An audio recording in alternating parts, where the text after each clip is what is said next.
est-ce que ce sont toujours les mêmes types de dissertations? Deux types de sujets, des sujets questions, des sujets citations. Si je reprends des exemples du bac, les sujets questions, vous voyez, ça va être quelque chose, une question directe. Ça va être présenté comme ça. Peut-on considérer Sido et les Vrilles de la Vigne comme des œuvres de l'émerveillement? Et donc dans ces cas-là, c'est personne qui l'a dit, c'est on va dire le bac qui décide de vous poser une question. Ok. Donc là, vous voyez que c'est une question qui est assez fermée. Là, ici, de la même manière, la maladie d'Argan dans le Malade imaginaire n'engendre-t-elle qu'un spectacle comique? Dans le roman de Rabelais, Gargantua, etc. Bon, bref, vous voyez que c'est des questions. Là aussi, vous avez une question un peu plus ouverte. Donc, ce qui va me permettre de reparler de ça un petit peu après. Alors, juste, donc je réponds pour le commentaire. On va en parler d'ici, je pense, 10 minutes. En gros, on va parler un petit peu de la dissertation. On parle du commentaire dans 10 minutes. Voilà. Donc, là, ici, vous voyez, quand on a ce type de sujet-question, l'avantage, c'est que la question, elle est orientée. On n'a pas besoin tellement de dégager d'éléments qui sont moins utiles que d'autres. En général, on se débrouille pour que la question, elle soit suffisamment restreinte pour que vous ayez à répondre à la question. Bon, ici, vous voyez, il y a le côté un petit peu fermé, n'engendre-t-elle qu'un spectacle? Donc, il y a une structure restrictive. Pensez-vous que le rire ne soit que de l'ordre de la farce? Tous les sujets que je vous ai pris là, c'est des sujets qui ont été vraiment posés au bac. Alors à part pour Rimbaud, parce que l'année dernière c'était parce que c'est un nouveau thème. Donc, peut-on considérer Sido et les Vrilles de la Vigne comme des œuvres de l'émerveillement? Vous voyez que là, vous allez devoir dire oui ou vous allez devoir dire non. Pareil pour là, pareil pour là.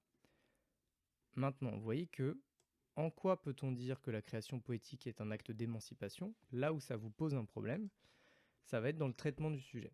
Parce que ça va vous amener à un traitement thématique. Donc j'aurai l'occasion de revenir dessus après, mais en gros, là, comme c'est pas une question de fermer, en gros, on vous demande globalement de dire les trois formes qui font qu'on peut dire ça. Moi, je vous ai déjà dit que j'étais pas fan de la structure thématique, parce que ça permet pas bien de penser. Maintenant, il y a toujours moyen de faire du dialectique avec du thématique, mais on verra ça après. Bref, premier type de question, premier type de sujet que vous pouvez avoir, le sujet question. La question que vous est posée directement, a priori, vous n'avez pas trop de travail à faire pour comprendre quelle est la question qui est derrière. Maintenant, vous pouvez aussi avoir sujet citation, plus compliqué. Alors, dans le sujet citation, vous allez vous retrouver avec une citation, soit d'un critique, nommé ou pas, soit directement de l'auteur ou de l'autrice. Et vous allez devoir, là pour le coup, un peu plus mélanger, un petit peu plus chercher ce qu'il faut, ce qui est important. Là, ici, vous voyez, c'est un sujet qu'on avait déjà traité en live. Je voudrais dire tout ce que je sais, tout ce que je pense, tout ce que je devine, tout ce qui m'enchante et me blesse et m'étonne. Là, il va falloir faire du tri. Parce que si vous ne faites pas du tri, vous allez vous retrouver dans une situation compliquée où vous allez devoir tout commenter, où en fait, on ne sait pas où votre sujet il va aller. Pareil, évoquant le théâtre de Molière, un critique affirme que tout y est apparence, tout cherche à y plaire. Bon. Et on a traité dans le live de la dernière fois sur les silènes, les boîtes décorées, etc. Ce genre de sujet-là, citation, quand vous le voyez, il faut vous dire dans quelle mesure, quelle est la chose intéressante. Et c'est pour ça que l'analyse du sujet, elle va durer peut-être un peu plus longtemps là-dessus. Parce que vous allez devoir vraiment trouver ce qui est intéressant. Il y a des choses qui vont être moins intéressantes, parce que là, je vous ai mis que des petites citations. Et il y a aussi des moments où vous allez avoir des plus longues citations. Vous allez avoir des citations plus longues, et donc il va falloir faire le tri. Par exemple, ici, sur les silènes boîtes décorées, bon là, on vous l'a un petit peu réduit, donc ça va. Mais par exemple, pour celle de Sido, là, il va falloir faire attention. Il va falloir vraiment distinguer ce qu'il faut considérer, ce qu'il ne faut pas considérer. Voilà pour les types de sujets qu'il y a. Alors au besoin, plus tard dans le live, on pourra traiter certains sujets si vous voulez. Et tout ça nous amène à deux types de traitements. C'est-à-dire que pour votre sujet, vous allez avoir un traitement thématique ou un traitement dialectique. Moi, en cours, j'ai travaillé que le traitement dialectique parce que c'est celui qui est le plus pertinent par rapport à la dissertation. Maintenant, si jamais le jour J, vous vous retrouvez face à une dissertation où vous n'arrivez pas à trouver une structure en oui, cependant, plutôt, vous pourriez aller vers du thématique, à savoir grand 1, j'en sais rien, si on prend la maladie d'Argan, grand 1, oui, il est malade, et en fait, vous n'allez pas vraiment vous contredire par la suite. Ou là, par exemple, sur la question de la création poétique chez Rimbaud, vous allez dire c'est d'abord une création poétique qui est esthétique, puis c'est politique, puis c'est ça, etc., sans forcément qu'il y ait une progression euh, flagrante. Bien. Maintenant, ce qui est plus intéressant à mes yeux, c'est le traitement dialectique. Maintenant, pour le traitement dialectique, c'est plus compliqué.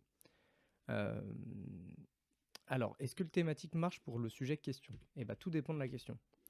Ici, en fait, c'est pas le fait que ce soit une citation ou une question qui va définir si c'est une dialectique ou une thématique.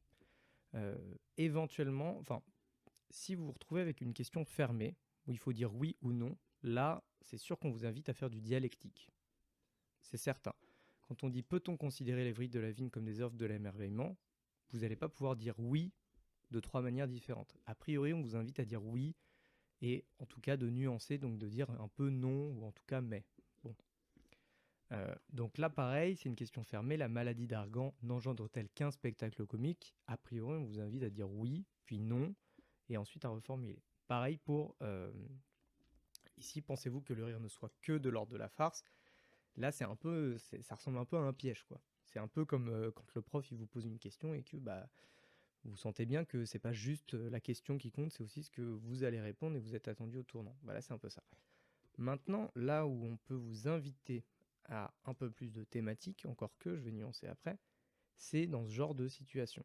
Parce que c'est pas une question fermée. Quand on vous dit en quoi peut-on dire que la création poétique est un acte d'émancipation, on vous invite plutôt à détailler les différentes manières. Mais on vous invite pas forcément à vous dire et vous nuancer, vous contredire, puis revenir à une autre position, etc. Donc, si on doit résumer, encore une fois, moi je considère qu'on peut faire du dialectique à chaque fois, mais si on devait distinguer, je dirais que si la question est fermée, il faut aller vers de la dialectique, tandis que si la question est ouverte, on peut aller davantage vers du thématique. Voilà. Maintenant, là où ça va poser problème, c'est pour les citations. Parce que la citation, c'est à vous de distinguer, parce que ça va pas être une question fermée ou ouverte. Là, par exemple, ça va être plutôt... là, on peut plutôt aller vers du thématique, où on va avoir ceux que je pense, ceux que je devine, puis ceux qui m'enchantent, puis ceux qui me blessent, éventuellement ceux qui m'étonnent. Bon. Là, quand vous avez un avis assez tranché, tout y est apparence, tout cherche à y plaire. Là, on vous invite plus à avoir un avis tranché. On vous invite moins à distinguer différentes étapes. Vous n'allez pas dire que vous n'allez pas détailler les différentes manières de l'apparence et de comment ça va plaire. Le thématique, non, la dialectique, alors la distinction thématique, par exemple, si là on a en quoi peut-on dire que la création poétique est un acte d'émancipation dans les cahiers de Douai, on va pas opposer les différentes parties. La thématique, c'est on va aborder les thèmes dans l'ordre. En gros, dans un certain ordre, on va parler d'émancipation physique parce qu'il fugue, puis d'émancipation politique parce qu'il remet en question l'autorité, puis d'émancipation esthétique parce qu'il écrit de la poésie. En gros, ça serait thématique. La dialectique, c'est plutôt ce que tu dis, Timous, à savoir, d'abord on va dire oui, on va aller dans le sens du sujet, puis on va nuancer, et ensuite on va essayer de dépasser cette opposition.